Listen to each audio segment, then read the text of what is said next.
नमस्कार साथियों, तो कैसे आप लोग? आशा करते हैं आप लोग बिल्कुल सही होंगे। तो इस वीडियो में बिहार पुलिस भर्ती जो कि जिसका री एग्ज़ाम होने वाला है 2024 में, उसका जो है मोस्ट इम्पोर्टेंट इस वीडियो में जो है वह कवर किए हैं। और इसमें जो है वह जीके जीएस का इम्पोर्टेंट प्रश्न होने वाले हैं प्यारे साथियों। और ये जितने भी प्रश्न हैं बहुत ही महत्वपूर्ण प्रश्न है और यह परीक्षा में आने की संभावना जो है वह 100% से भी ज़्यादा है प्यारे साथियों। तो आप लोग इस वीडियो में लास्ट तक बने रहें, जिससे आप बिहार पुलिस भर्ती का जो एग्ज़ाम की तैयारी जो है बहुत बेहतर तरीके से कर पाइए। तो चलिए बिना देर के हुए हम लोग वीडियो को स्टार्ट करते हैं साथियों। तो यहाँ पे देखिए फर्स्ट नंबर प्रश्न में दिया हुआ है, भारत में खाद्यान्न उत्पादन बढ़ाने के उद्देश्य से चलाए जा रहे कार्यक्रम का नाम क्या है? तो खाद्यान्न उत्पादन बढ़ाने के उद्देश्य से जो है वह चलाए जाने वाला कार्यक्रम जो है वह कौन सा है? तो इस प्रश्न का राइट आंसर हो जाएगा जो कि ऑप्शन नंबर सी हो जाएगा प्यारे साथियों। जो कि हरी क्रांति जो है वह भारत में खाद्यान्न उत्पादन को बढ़ाने के लिए जो है वह हरी क्रांति को जो है वह चलाया गया था प्यारे साथियों, ठीक है। और यह हरी क्रांति जो है यह कब चलाया गया था? तो हरी क्रांति जो है वह कब चलाया गया था? तो 1967 ईस्वी में जो है वह हरी क्रांति को चलाया गया था। और इसके चलाने वाले कौन थे? तो M S. Swaminathan. M S. Swaminathan. M S. Swaminathan जो थे वह हरी क्रांति के जनक थे प्यारे साथियों, ठीक है। यहाँ पे देखिए लाल क्रांति दिया हुआ है, तो लाल क्रांति किससे संबंधित है? तो यह जो है वह मांस से संबंधित है। मांस जो है मांस उत्पादन से जो है वह लाल क्रांति जो है वह संबंधित है प्यारे साथियों, ठीक है। तो चलिए हम लोग यहाँ पे आगे बढ़ते हैं और प्रश्न नंबर हम लोग 2 पर ध्यान देंगे। तो यहाँ पे प्रश्न में दिया हुआ है, बरसात के मौसम में सड़कों पर तेलीय फिल्मों पर रंगों का दिखाई देना किस परिघटना का कारण है? तो बरसात के समय जो है वह बरसात के समय सड़कों पर तेल फिल्मों पर रंगों का दिखाई देना जो है किस परिघटना का कारण है? तो इस प्रश्न का बिल्कुल राइट आंसर हो जाएगा जो कि ऑप्शन नंबर जो कि डी हो जाएगा प्यारे साथियों। जो कि व्यतिकरण के कारण जो है जब सड़क पर तेल गिर जाता है तो वह जो है वह चमकने लगता है, वह रंगीन दिखाई देने लगता है प्यारे साथियों, ठीक है। तो चलिए हम लोग यहाँ पे आगे बढ़ते हैं और प्रश्न नंबर 3 पर ध्यान देंगे। तो यहाँ पे प्रश्न में दिया हुआ है, निम्नलिखित में से किस राज्य में विधान परिषद है? तो विधान परिषद जो है वह किस राज्य में है, ऑप्शन के अनुसार बताना है। तो इस प्रश्न का बिल्कुल राइट आंसर हो जाएगा जो कि ऑप्शन नंबर सी हो जाएगा। जो कि महाराष्ट्र में जो है वह विधान परिषद है प्यारे साथियों, ठीक है। भारत में जो है वह कुल जो है 6 राज्यों में जो है वह विधान परिषद है साथियों, ठीक है। कहाँ-कहाँ है? तो यूपी में है, बिहार में है, यूपी हो गया, बिहार हो गया, तेलंगाना हो गया, कर्नाटका हो गया, कर्नाटका हो गया और कर्नाटका हो गया, उसके बाद फिर यूपी हो गया, बिहार हो गया, कर्नाटका हो गया, तेलंगाना हो गया, आंध्र प्रदेश हो जाएगा, आंध्र प्रदेश, उसके बाद महाराष्ट्र हो गया साथियों, ठीक है। तो चलिए हम लोग यहाँ पे आगे बढ़ते हैं और प्रश्न नंबर हम लोग 4 पर ध्यान देंगे। तो यहाँ पे प्रश्न में दिया हुआ है साथियों, पानी के नीचे ध्वनि को मापने के लिए निम्नलिखित में किस उपकरण का प्रयोग किया जाता है? तो पानी के नीचे जो है वह ध्वनि को मापने के लिए जो है हम लोग किस उपकरण का प्रयोग करते हैं? तो इस प्रश्न का राइट आंसर हो जाएगा जो कि ऑप्शन नंबर सी हो जाएगा साथियों। जो कि हम लोग किस चीज़ का प्रयोग करते हैं? तो हाइड्रोफोन का जो प्रयोग है वह पानी के नीचे ध्वनि को मापने के लिए प्रयोग करते हैं प्यारे साथियों, ठीक है। तो ध्वनि को जो है वह मापने के लिए किस चीज़ का प्रयोग करते हैं? तो डेसिबल, डेसी बल का जो है वह प्रयोग करते हैं ध्वनि को मापने के लिए। तो चलिए हम लोग यहाँ पे आगे बढ़ते हैं, प्रश्न नंबर 5 पर ध्यान देंगे। तो जैविक विविधता का मूल्य स्रोत है, तो जैविक विविधता का जो है वह मूल्य स्रोत क्या है? तो इस प्रश्न का राइट आंसर हो जाएगा जो कि ऑप्शन नंबर बी हो जाएगा प्यारे साथियों। इसका मूल्य स्रोत जो है वो उत्परिवर्तन है प्यारे साथियों, ठीक है। तो भारत में जो है वह जैव विविधता अधिनियम कब आया था? तो 2002 ईस्वी में जो है भारत में जैव विविधता अधिनियम को लाया गया था। तो चलिए हम लोग यहाँ पे आगे बढ़ते हैं, प्रश्न नंबर हम लोग 6 पर ध्यान देंगे। तो परंपरा के अनुसार अलवारों और नयनारों की संख्या कितनी है? तो अलवारों और नयनारों की संख्या जो है वह कितनी है? तो इस प्रश्न का राइट आंसर हो जाएगा जो कि ऑप्शन नंबर ए हो जाएगा प्यारे साथियों। जो कि अलवारों की संख्या कितनी है? 12 और नयनारों की संख्या कितनी है? तो वह 63 है प्यारे साथियों, ठीक है। यह नयनारों जो थे यह शैव धर्म के से संबंधित है प्यारे साथियों, ठीक है। तो चलिए हम लोग यहाँ पे आगे बढ़ते हैं और प्रश्न नंबर हम लोग 7 पर ध्यान देंगे। तो यहाँ पे प्रश्न में दिया हुआ है, लार में एक पाचन एंजाइम लायर इमाइलेज किसके पाचन की शुरुआत करता है? तो इस प्रश्न का राइट आंसर हो जाएगा जो कि ऑप्शन नंबर सी हो जाएगा प्यारे साथियों। जो कि लार में एक पाचक एंजाइम जो है जो लार इमाइलेज को किसके पचाने में जो शुरुआत करता है? तो यह कार्बोहाइड्रेट को जो है वह पचाने में जो है शुरुआत करता है। तो चलिए हम लोग यहाँ पे आगे बढ़ते हैं और प्रश्न नंबर हम लोग 8 पर ध्यान देंगे। नालंदा विश्वविद्यालय का जो निर्माण है वह किसने कराया था? तो यहाँ पे नालंदा जो है किसके द्वारा जो है वह निर्माण को जो है आरंभ कराया गया था? तो इस प्रश्न का राइट आंसर हो जाएगा ऑप्शन नंबर जो कि डी हो जाएगा। कुमार गुप्त जो थे वह नालंदा विश्वविद्यालय के निर्माण कराए थे प्यारे साथियों, ठीक है। और यह कुमार गुप्त जो है किस वंश से आते हैं? तो यह जो है यह मौर्य वंश से जो है वह कुमार गुप्त का संबंध है साथियों, ठीक है। तो चलिए हम लोग यहाँ पे आगे बढ़ते हैं और प्रश्न नंबर हम लोग जो है वो हम लोग 9 पर ध्यान देंगे। तो यहाँ पे प्रश्न में दिया हुआ है प्रथम पंचवर्षीय योजना में सर्वाधिक किस बात पर जो है वह जोर दिया गया था? तो प्रथम पंचवर्षीय योजना में जो है वह किस बात पर जोर दिया गया था? तो इस प्रश्न का राइट आंसर हो जाएगा ऑप्शन नंबर ए हो जाएगा, जो कि प्रथम पंचवर्षीय योजना में जो है वह सिंचाई और बाढ़ पर नियंत्रण पर जो है वह सर्वाधिक जोर दिया गया था। और प्रथम पंचवर्षीय योजना कब हुआ था? तो 1951 से 1956 के बीच जो है वह प्रथम पंचवर्षीय योजना का जो है वह कार्यकाल रहा था प्यारे साथियों, ठीक है। और इसे लाने वाले कौन थे प्रथम पंचवर्षीय योजना? तो जवाहरलाल नेहरू जो थे वह प्रथम पंचवर्षीय योजना को लाने वाले थे। तो चलिए हम लोग यहाँ पे 10वां नंबर प्रश्न पर ध्यान देंगे। तो एक डोरी में घर्षण बल और तनाव बल होता है। तो एक डोरी में जो है घर्षण बल तनाव बल होता है, तो यह जो है वह चुंबकीय बल के जो है वह बराबर होता है प्यारे साथियों, ठीक है। तो एक डोरी में घर्षण बल और तनाव बल जो है वह चुंबकीय बल के बराबर होता है। तो चलिए हम लोग यहाँ पे आगे बढ़ते हैं, प्रश्न नंबर 11 पर ध्यान देंगे। तो भारत में प्रायोगिक भूतापीय ऊर्जा परियोजना जो है वह कहाँ स्थित है? तो भारत में जो है वह भूतापीय ऊर्जा जो है परियोजना वह कहाँ स्थित है? तो इस प्रश्न का राइट आंसर हो जाएगा ऑप्शन नंबर जो कि सी हो जाएगा प्यारे साथियों, ठीक है।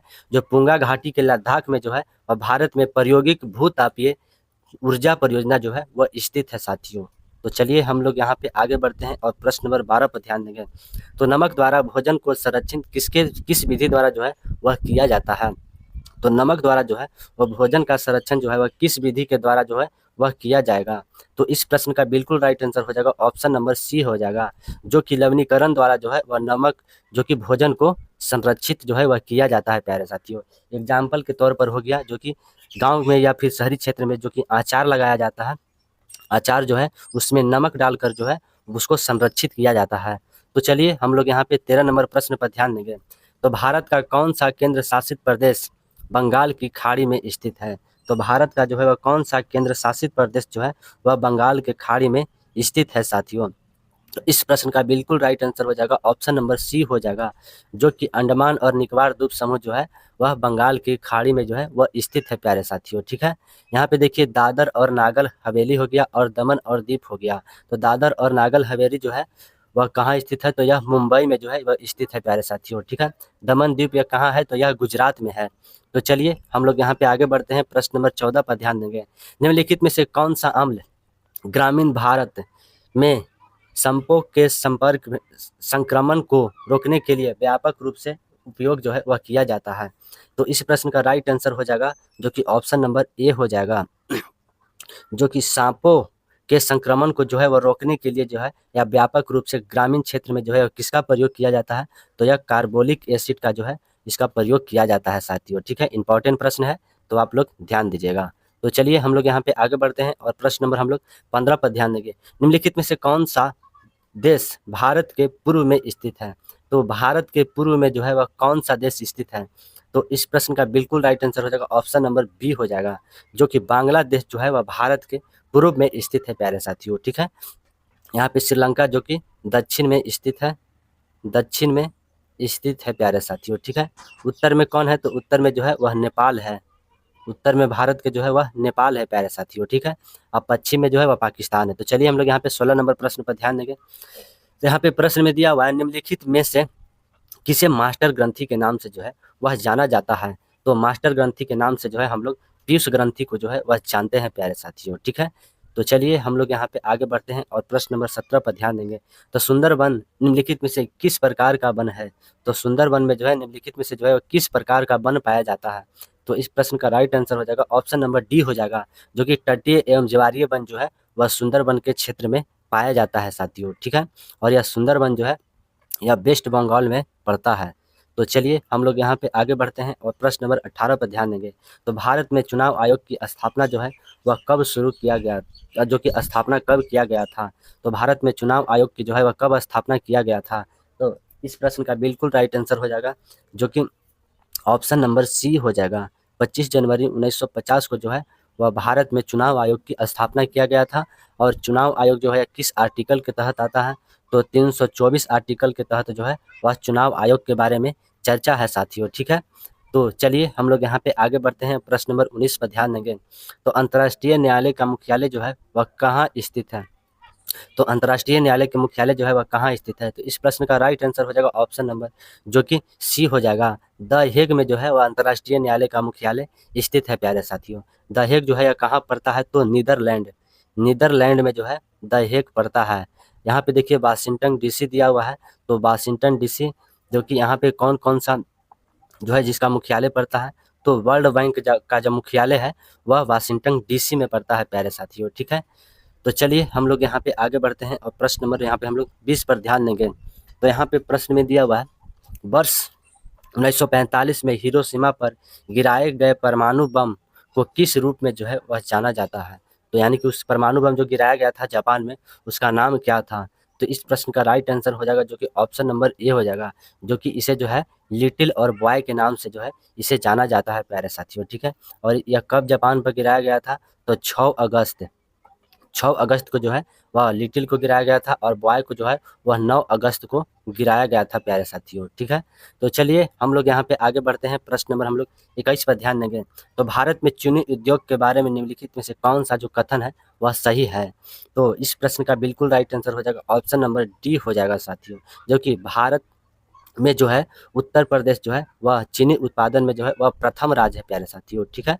यह प्रथम राज्य के रूप में आता है उत्तर प्रदेश, और महाराष्ट्र जो है वह चीनी उत्पादन में दूसरा स्थान पर भारत में आता है। और चीनी का सेवन करने से जो है वह मधुमेह रोग होता है। यानी कि इस प्रश्न का राइट आंसर हो जाएगा ऑप्शन नंबर डी हो जाएगा। तो चलिए हम लोग यहाँ पे 22 नंबर प्रश्न पर ध्यान देंगे। निम्नलिखित में से कौन सी स्थानीय जो है वह पवनें हैं। तो स्थानीय पवन जो है वह कौन सा है। तो इस प्रश्न का राइट आंसर हो जाएगा ऑप्शन नंबर ए हो जाएगा, जो कि व्यापारिक पवनें और पश्चिमी पवनें जो है वह स्थानीय पवनें हैं प्यारे साथियों, ठीक है। तो चलिए हम लोग यहाँ पे आगे बढ़ते हैं, प्रश्न नंबर हम लोग 23 पर ध्यान देंगे। यहाँ पे प्रश्न में दिया हुआ है, जैन धर्म में त्रिरत्न दिए गए हैं और उन्हें निर्वाण का मार्ग कहा जाता है, वे 3 रत्न क्या हैं। तो इस प्रश्न का राइट आंसर हो जाएगा, जो कि ऑप्शन नंबर ए हो जाएगा प्यारे साथियों, ठीक है। शाक्य दर्शन, शाक्य ज्ञान और शाक्य आचरण जो है वह जैन धर्म के अनुसार जो है वह त्रिरत्न है प्यारे साथियों, ठीक है। और जो है बौद्ध धर्म के अनुसार जो है त्रिरत्न क्या है, तो बौद्ध धर्म और संघ जो है वह बौद्ध धर्म के अनुसार त्रिरत्न है। तो चलिए हम लोग यहाँ पे जो है 24 नंबर प्रश्न पर ध्यान देंगे। निम्नलिखित में से कौन सा एक वायु जनित रोग है। तो वायु जनित रोग जो है वह कौन सा है, यानी कि वायु से फैलने वाला जो है वह रोग कौन सा है। तो इस प्रश्न का राइट आंसर हो जाएगा, जो कि ऑप्शन नंबर डी हो जाएगा साथियों, जो कि सर्दी और क्षय रोग जो है, यानी कि जिसे टीबी भी कहा जाता है, यह जो है वह वायु जनित रोग है प्यारे साथियों, ठीक है। यह वायु से फैलने वाले रोग हैं। तो चलिए हम लोग यहाँ पे आगे बढ़ते हैं, जो कि 25 नंबर प्रश्न पर ध्यान देंगे। निम्नलिखित में से किसे क्षारीय मृदा धातु के रूप में जाना जाता है। तो क्षारीय मृदा धातु के रूप में जो है वह किसे जाना जाता है। तो इस प्रश्न का राइट आंसर हो जाएगा, जो कि ऑप्शन नंबर बी हो जाएगा। मैग्नीशियम को जो है वह क्षारीय मृदा धातु के रूप में जो कि जाना जाता है साथियों, ठीक है। तो चलिए हम लोग यहाँ पे जो है 26 नंबर प्रश्न पर ध्यान देंगे। एक फ्यूज तार कहाँ लगाया जा सकता है। तो एक फ्यूज तार को जो है वह कहाँ लगाया जा सकता है। तो इस प्रश्न का राइट आंसर हो जाएगा ऑप्शन नंबर, जो कि सी हो जाएगा। एक फ्यूज तार को जो है यह विद्युत नयम में जो है प्रयोग किया जाता है साथियों, ठीक है। यहाँ पे देखिए भू तार दिया हुआ है, तो जो अर्थिंग का जो काम करता है वह भू तार के रूप में काम करता है साथियों, ठीक है। चलिए हम लोग यहाँ पे 27 नंबर प्रश्न पर ध्यान देंगे। निम्नलिखित में से दी गई अभिक्रिया किसका उदाहरण है। द CaO प्लस H2O, यानी कि CaOH का हॉल ट्वाइस जो है यह किसका उदाहरण है। तो इस प्रश्न का राइट आंसर हो जाएगा, जो कि ऑप्शन नंबर सी हो जाएगा प्यारे साथियों, ठीक है। यह जो है एक प्रकार का संयोजन अभिक्रिया है, ठीक है। ये जो देखिए दोनों मिलकर जो है यह एक जो है यौगिक का निर्माण करता है, तो यह एक प्रकार का संयोजन अभिक्रिया कहलाता है। तो चलिए हम लोग यहाँ पे आगे बढ़ते हैं और प्रश्न नंबर हम लोग 28 पर ध्यान देंगे। निम्नलिखित में से किस तत्व में अधिकतम परमाणु त्रिज्या है? तो किस तत्व में जो है वह अधिकतम परमाणु त्रिज्या है? तो इस प्रश्न का राइट आंसर हो जाएगा ऑप्शन नंबर जो कि बी हो जाएगा, जो कि सोडियम में जो है वह सबसे अधिकतम ऑप्शन के अनुसार जो है वह परमाणु त्रिज्या है साथियों। ठीक है, तो चलिए हम लोग यहाँ पे 29 नंबर प्रश्न पर ध्यान देंगे। निम्नलिखित में से किस श्रेणी के जानवर के दिल में दो कक्षीय जो है वह हृदय होता है? तो दो कक्षीय हृदय जो है वह किस श्रेणी के जानवर में होते हैं?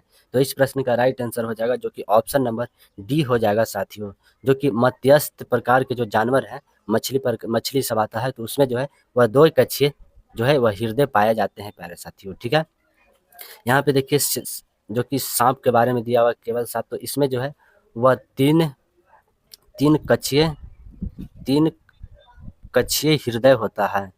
तीन कक्षीय हृदय किसमें होता है? तो यह सांप में पाया जाता है। तो प्यारे साथियों, आप लोगों को यह वीडियो कैसा लगा? आप लोग कमेंट सेक्शन में जाकर बताइए। अगर अच्छा लगा तो आप लोग लाइक शेयर करना तो बिल्कुल मत भूलिए। अगर आप लोग चैनल पर नए हैं तो आप लोग चैनल को ज़रूर से ज़रूर सब्सक्राइब कर लें। तो जय हिंद, नमस्कार।